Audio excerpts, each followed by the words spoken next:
Well, good afternoon. We just completed our second meeting this week with members of the White House Coronavirus Task Force, and we've continued.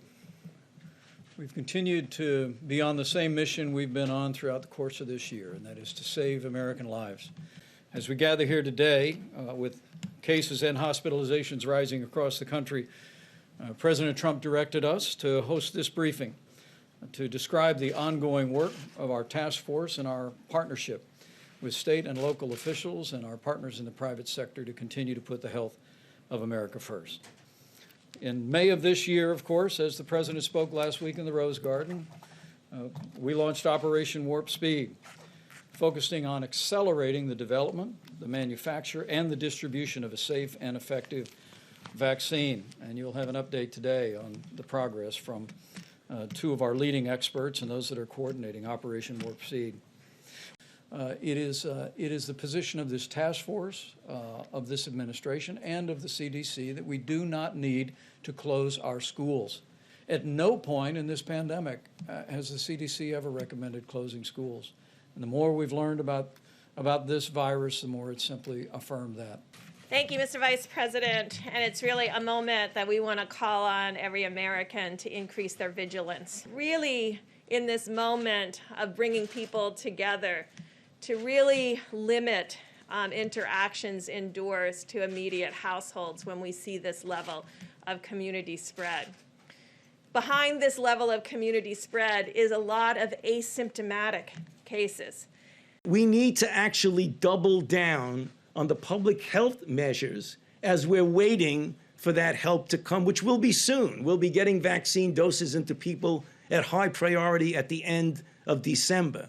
We're not talking about shutting down the country. We're not talking about locking down. We're talking about intensifying the simple public health measures that we all talk about.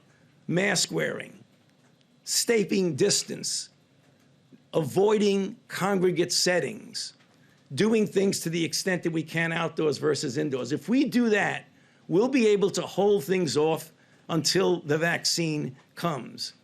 Is when people take the vaccine. And we're going to be talking to you about that. And I hear a lot now when we made these announcements this past Monday and then 2 Mondays ago about some reticence of people. Well, did you rush this? Was this too fast? Is it really safe? And is it really efficacious? The process of the speed did not compromise at all safety, nor did it compromise scientific integrity. It was a reflection of the extraordinary scientific advances in these types of vaccines, which allowed us to do things in months that actually took years before. So I really want to settle that concern that people have about that. So we need to put to rest any concept that this was rushed in an inappropriate way. This is really solid. Community first. We are all in this together.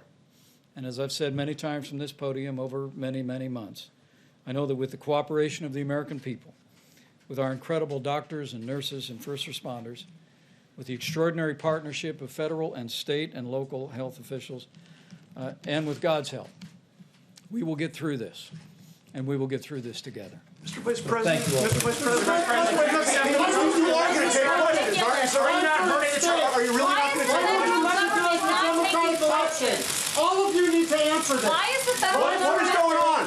You're not working with the transition. You're all part of not recognizing democracy. You're all undermining the democratic election. Every one of you. Why is the federal And you won't government work with the transition. questions?